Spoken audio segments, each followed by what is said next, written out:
Feel the dust choke your throat, the air heavy with sweat and fear, thick as the press of bodies around you. Torchlight flickers wild, casting long shadows that dance like demons on cracked stone walls.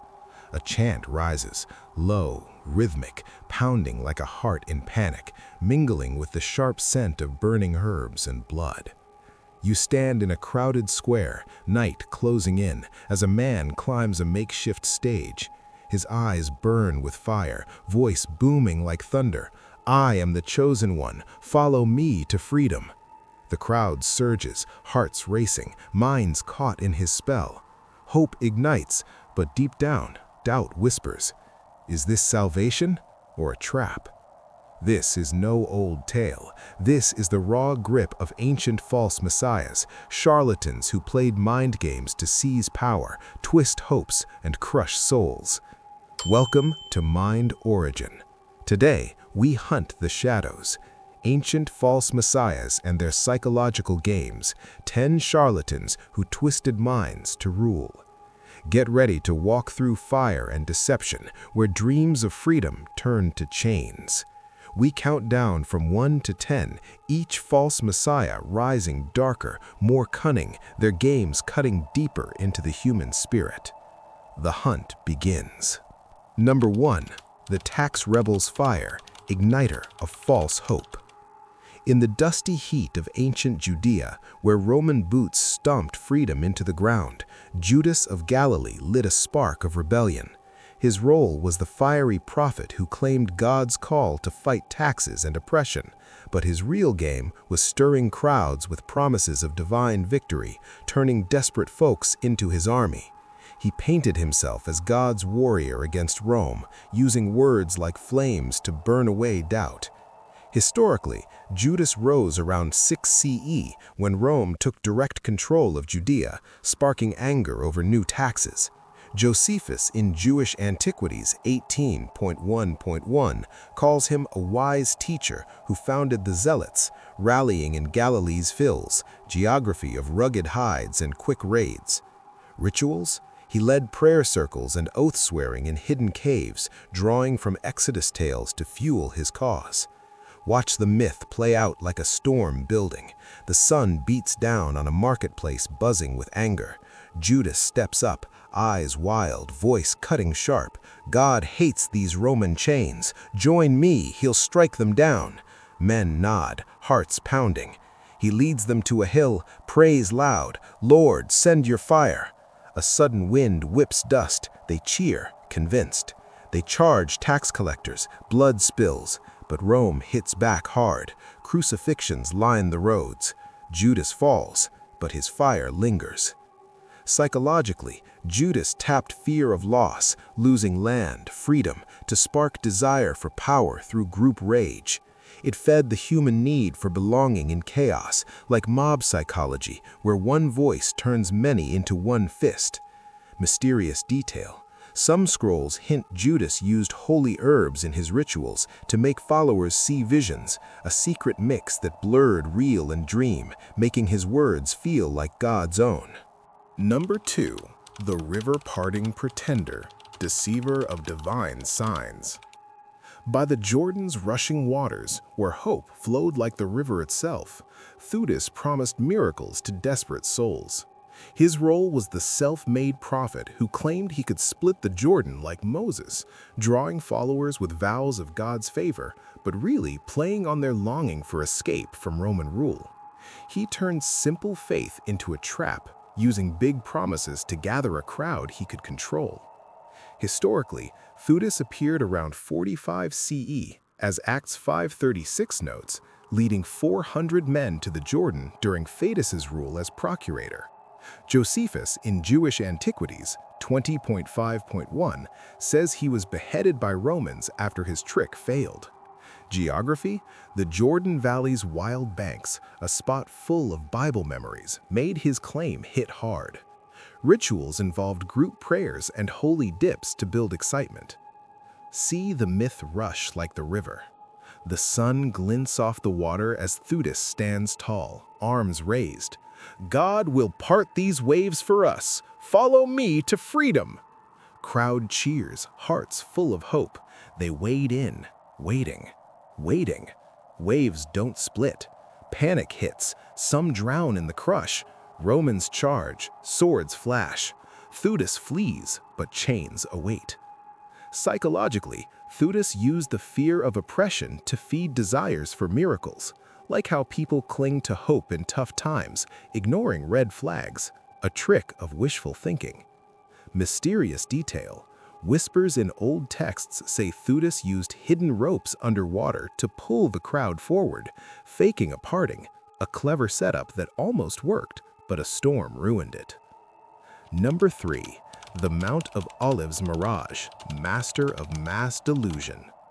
On the slopes of the Mount of Olives, where olive trees whispered old secrets, the Egyptian promised walls would tumble. His role was the slick talker who claimed prophet power, gathering thousands with vows to destroy Jerusalem's walls like Joshua, but truly aiming to seize control through their blind faith. He turned group excitement into a weapon, riding the wave of their dreams. Historically, around 54 CE, as Felix's rule, as Josephus tells in Jewish War 2.13.5, he led 30,000 to the mount. Acts 21:38 mentions him as a troublemaker. Geography, the mount overlooking Jerusalem, a holy spot full of end-time hopes, made his words electric. Rituals, group marches and chants to build frenzy. Live the myth like a gathering storm. The hills swarms with eager faces as the Egyptian climbs high. God will make these walls fall at my command. March with me. Cheers explode, hearts on fire. They charge down, but Roman swords wait. Blood soaks the ground, dreams shatter. The Egyptian vanishes in the chaos. Psychologically, he played on the fear of Roman rule to stir desires for quick salvation, like how crowds follow leaders in crises, ignoring risks, a case of groupthink gone bad. Mysterious detail. Some accounts hint he used smoke pots hidden on the hill to create mirage effects, making walls seem to shake, a simple trick that fooled many in the dust. Number 5. The Zealot's Shadow, puppeteer of holy terror. In Jerusalem's narrow streets, where fear hung like smoke, John of Galilee pulled strings from the shadows. His role was the ruthless zealot who claimed God's fight against Rome, using terror and lies to control factions, turning holy war into his personal power grab. He twisted faith into a knife, stabbing rivals while preaching unity. Historically, during the 66 to 70 CE revolt, Josephus in Jewish War 4.3.1 paints John as a tyrant who seized the temple, killing opponents. Geography, Jerusalem's Temple Mount, a sacred heart turned battlefield. Rituals, forced oaths and divine trials to root out traitors. Feel the myth creep like night. The temple courtyard fills with whispers as John steps out. God calls us to purity. Traitors must die. A man is dragged forward, accused. John prays loud, "Let God judge." The man confesses under torture. Crowd cheers. Blood flows. Fear spreads. John smiles. Power grows. Psychologically, John used fear of betrayal to feed desires for purity, like how groups turn on each other in stress, creating paranoia, a classic divide-and-rule play. Mysterious detail. Legends claim John had hidden tunnels under the temple for miraculous appearances, scaring folks into thinking he was God-sent, a network lost in the ruins. Number 5. The rival Redeemer's reign, forger of fractured faith. Amid Jerusalem's siege smoke, where hunger gnawed bones, Simon Bar Kokhba promised deliverance. His role was the rival zealot Messiah who claimed divine right to lead, using brute force and false promises to control starving crowds, splitting the resistance for his gain. He turned despair into his throne, playing savior while dooming all. Historically, in 69 CE, Josephus in Jewish War 5.1.1 describes Simon taking the upper city, fighting John, weakening Jerusalem against Rome. Geography, the divided city, his base in the towers. Rituals, public judgments and rallies to build loyalty. See the myth burn like siege fires. The walls shake as Simon rides in. I am God's sword against tyrants, join me! Starving men flock, eyes desperate. He shares food with loyal ones, starves foes. Battles rage inside, Rome laughs outside. City falls, Simon chains. Psychologically, Simon exploited fear of death to stir desires for a hero, like how leaders use scarcity to control groups, a survival instinct twist. Mysterious detail. Legends claim Simon had holy relics hidden, showing them to prove God's favor. Items perhaps stolen from the temple, adding to his aura. Number 6. The Magic Buyer's Spell, Charmer of Christian Power. In Samaria's markets, where wonders drew crowds, Simon Magus offered gold for holy gifts. His role was the magician who claimed divine magic using tricks and charisma to wow followers, trying to buy apostolic power to boost his own Messiah status. He turned faith into a show, fooling many with fake miracles. Historically, in 1st century CE, Acts 8:9-24 tells of Simon offering money to Peter for the Holy Spirit's power. Early church fathers like Irenaeus call him the father of heresies. Geography, Samaria's towns where he performed. Rituals, public magic shows to gain fans. Watch the myth dazzle like false light. The square fills as Simon waves his hands. A bird from clay, fly! It flaps away, crowd gasps. Apostles come, lay hands, real power flows. Simon offers coin, give me that gift. Peter curses, your heart is poison. Simon begs mercy, spell broken. Psychologically, Simon used fear of missing out to feed desires for power, like how con men use envy to manipulate, a classic greed play. Mysterious detail. Whispers say Simon had a golden thread network of spies feeding him info for prophecies, a hidden intel system across empires. Number 7. The Wandering Wonder Worker, Mimic of Messianic Miracles. Across Roman roads, where travelers sought marvels, Apollonius of Tyana performed wonders. His role was the philosopher who claimed divine insights using miracles like healings and visions to gather disciples, seen by some as a pagan Jesus rival. He turned wisdom into a cult, blurring lines with tricks. Historically, in 1st century CE, Philostratus's Life of Apollonius, 3rd century, details his travels and feats.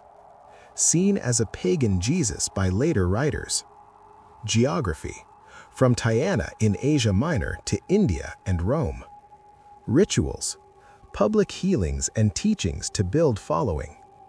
Live the myth like a road unfolding. A town square buzzes as Apollonius arrives.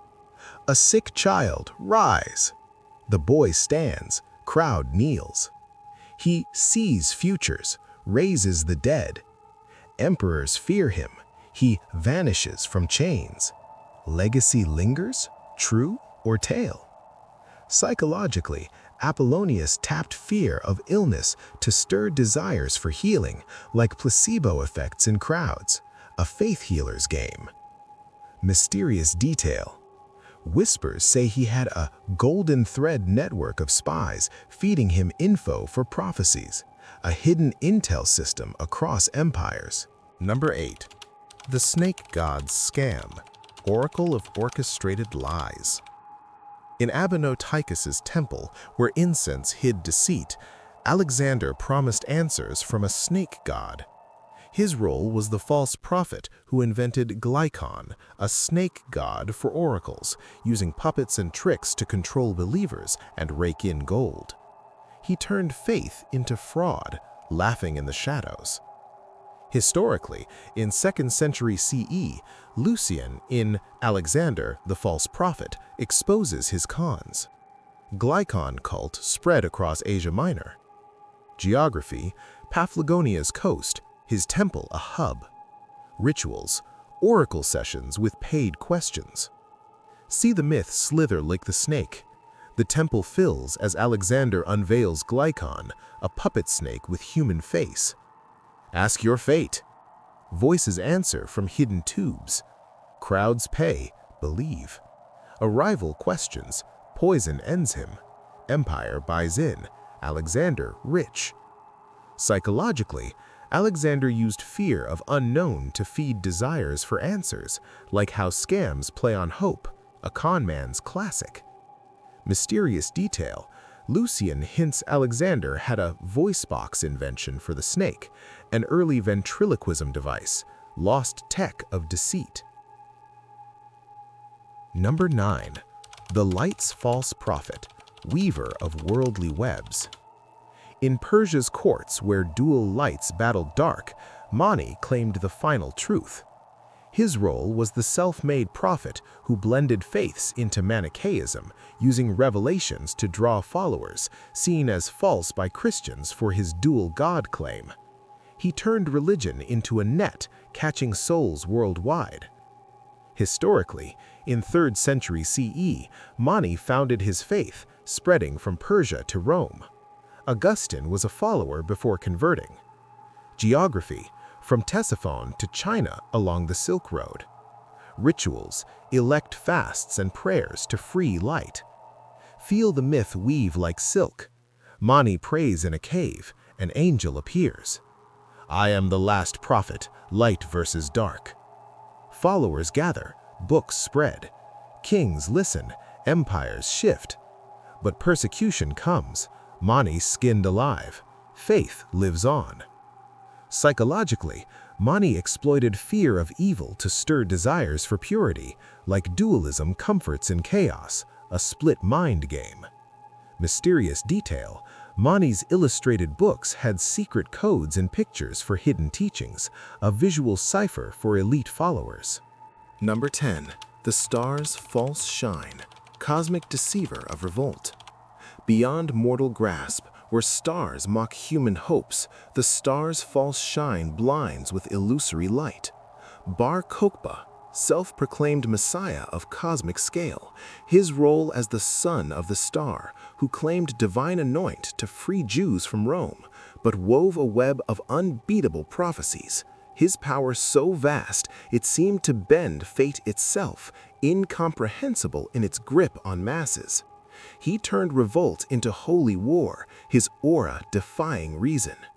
Historically, in 132 to 135 CE, Bar Kokhba led the Jewish revolt. Coins minted, freedom of Israel. Letters from Ein Gedi caves show his commands. Geography, Judea's hills, from Jerusalem to Dead Sea. Rituals, oaths on Torah, miracle battles. Grasp the myth's blaze if you can. The sky darkens, Bar Kokhba rises, star on his banner. God anoints me, Rome will fall. Armies rally, miracles happen, walls breached, legions flee. But Rome crushes, Bar Kokhba vanishes in glory or myth. 500,000 die, his light eternal, yet false. Psychologically, Bar Kokhba fed fear of subjugation to ignite desires for liberation, like messianic complexes promise transcendence, an ultimate mind trap. Mysterious detail, coins show hidden symbols for secret rallies, a code so clever it outlived him, puzzling scholars still.